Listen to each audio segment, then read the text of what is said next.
శ్రీరామ పరబ్రహ్మణే నమః. నేటి కాలంలో ఏ వార్త అయినా క్షణాల మీద జనాల్లోకి చేరిపోతుంది. అలాగే ఎన్నో పుకార్లు షికారు చేస్తున్నాయి, ఎన్నో మూఢనమ్మకాలు.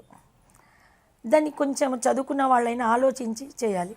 ఉదాహరణకు రామ విగ్రహ ప్రతిష్టాపన రోజు డెలివరీ పిల్లల్ని కంటే శ్రీరామచంద్రుని గుణగణాలు వస్తాయని ఒక నమ్మకం. రావు. రాముడు అవతార పురుషుడు. రాముడితో సహా పుట్టినటువంటి ఏకపాత్ర పాయసాన్నాన్ని భుజించిన కైకాసుమిత్రులకు లక్ష్మణ భరత శత్రుఘ్నులు పుట్టారు. దాదాపుగా వాళ్ళు కవల పిల్లలే. చైత్రశుద్ధ నవమి నాడు రామచంద్రుడు పుట్టాడు. తెల్లవారి దశమి నాడు భరతుడు పుట్టాడు. ఆ తెల్లవారి ఏకాదశి నాడు సుమిత్ర ఇద్దరు కవల పిల్లలని లక్ష్మణుని శత్రుఘ్నుని కన్నది. అన్నదమ్ములైన ఒక్క పోలికలు ఉండాలి, కానీ అలాంటి పోలికలు భావ్యంగా ఫిజికల్ బాడీలో పోలికలు ఉండవచ్చు, కానీ గుణగణాలు రాముడు ఉన్నంత ఉదాత్తంగా ఉన్నతంగా రావు.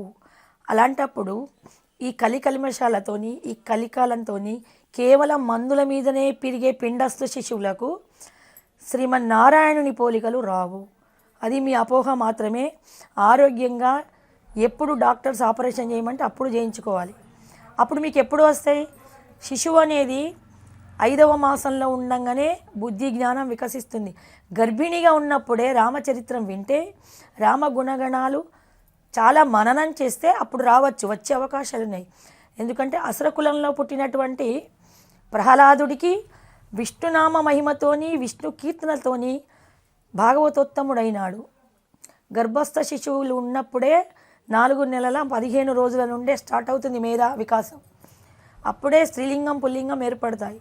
అప్పటి నుంచే మీరు రామాయణాలు భాగవతాలు వినటం వల్ల మీకు మంచి గుణగణాలు గల పుత్రులు పుత్రికలు మేధా సంపత్తుల వాళ్ళు జన్మిస్తారు. అలాగా ఇన్ని యుగాల నుంచి అదే తిథి, అదే చైత్రశుద్ధ నవమి నాడు, అదే పునర్వసు నక్షత్రం శ్రీరామచంద్రుని గడియల్లో పుట్టిన వాళ్ళు పుట్టలేదు. రాముని ఎంత ఉదాత్తంగా పుట్టలేదు. ఇప్పటికి కూడా ఈ యుగానికి కూడా సాక్షాత్ కృష్ణావతారంలో కృష్ణ పరమాత్ముడే పుట్టలేదు. అంటే ఒక్కొక్క అవతారానికి ఒక్కొక్క ప్రశస్తాన్ని, ఒక్కొక్క కాలపరిమితిని, ఆ యుగధర్మాన్ని అనుసరించి పాలించారు పరమాత్మ. అలాగే ఇప్పుడు కూడా ఏదో ఆ రోజు డెలివరీ అయితే మాకు ఆ రోజు పుట్టిన వాళ్ళందరూ శ్రీరామచంద్రులు గారు. శ్రీరామచంద్రుడు అనేకమైనటువంటి కష్టాలు కూడా పడ్డాడు. ఒక పుట్టడం ఒక గుణగణాలే కదా, మరి కష్టాలు కూడా పడతారా? 14 సంవత్సరాల పిల్లలు వదిలిపెట్టి ఉంటారా? అరణ్యవాసం చేస్తాడా? రామచంద్రుడు చేశాడు. క్రూరమైన రాక్షసం చంపుతాడా? ఒక గుణగణాలే కాదు, ఆ జన్మలో ఎన్ని ఉన్నాయి అవన్నీ కూడా వస్తాయి. ఇవన్నీ నమ్మకం అది కాదు. మీరు ప్రార్థించండి. చిన్నప్పటి నుంచి ఉగ్గుపాలు పోయంగా రామకథలు చెప్పండి. అన్నం ఉగ్గన్నం తినిపించంగా పెరిగే కొద్ది పిల్లలకి రామనామామృతాన్ని పంచండి. ఉయ్యాలలు ఊపేటప్పుడు రామగానాలు చేయండి, రామ పాటలు పాడండి, రాముడి కథలే చెప్పండి. అప్పుడు కొంత అవకాశం ఉంటుంది.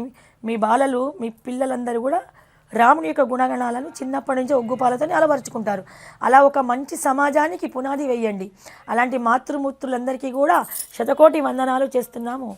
ఎప్పటికైనా భాగవత భారత రామాయణ కథలు తమ పిల్లలకి ఈ టీవీలలో వస్తున్న ఇలాంటివన్నీ ఏదో పిచ్చి సినిమాలు చూపించకుండా, గేమ్స్ ఆడిపించకుండా, సెల్లులు ఇచ్చి వాళ్ళ మేధాన్ని ఇప్పుడే పుచ్చిపోయేటట్టు చెయ్యకుండా, అన్నం పెట్టేటప్పుడు ఓపికగా తల్లులందరూ సాత్విక ఆహారాన్ని ఇచ్చి 5 ఏళ్ల నుంచే నాన్ వెజ్లు అలవాటు చేయకుండా చక్కటి పప్పు, నెయ్యి, మంచి ఆవు నెయ్యి, సాధ్యమైనంత వరకు ఆవు నెయ్యి మేధా సంపత్తిని ఇస్తుంది. ఇలాంటివన్నీ వాడుతూ పౌష్టికమైన ఆహారాన్ని ఇస్తూ రామకథలు, కృష్ణుని కథలు, మంచి మంచి మంచి కథలు చెప్పి భోజనం పెట్టండి. వాళ్ళకి సెల్లు ఇస్తే వాళ్ళకు ఒక పని అయిపోతుంది అని వాళ్ళకి ఏదో ఇంత అన్నం పెట్టి మీరు తల్లులు కూడా సెల్లులు చూస్తూ సోఫాల్లో జారిగిలబడి కూర్చోకండి. పిల్లలకు అన్నం పెట్టి బుద్ధి జ్ఞానాలు నేర్పించడం తల్లిది ప్రాథమిక బాధ్యత. కడుపులో ఉన్నప్పుడు మంచి పౌష్టికాహారం తిని అల్లం, వెల్లి, ఉల్లి రుచి, నాలుక రుచి కోసము చాలా కష్టతరమైన కఠినమైన ఆహార పదార్థాలు, ఎక్కువ పులుపులు కారాలు తినడం వల్ల పుట్టబోయే పిల్లలు క్రూరులై రౌద్ర రూపంతో కోపిష్ఠులై పుడతారు. సాత్విక ఆహార సేవనం వల్ల మంచి శాంత స్వభావులై, మంచి జ్ఞాన సంపన్నులై, నాలుక పలచగా ఉండి స్వచ్ఛటి ఉచ్చారణతోని పుడతారు.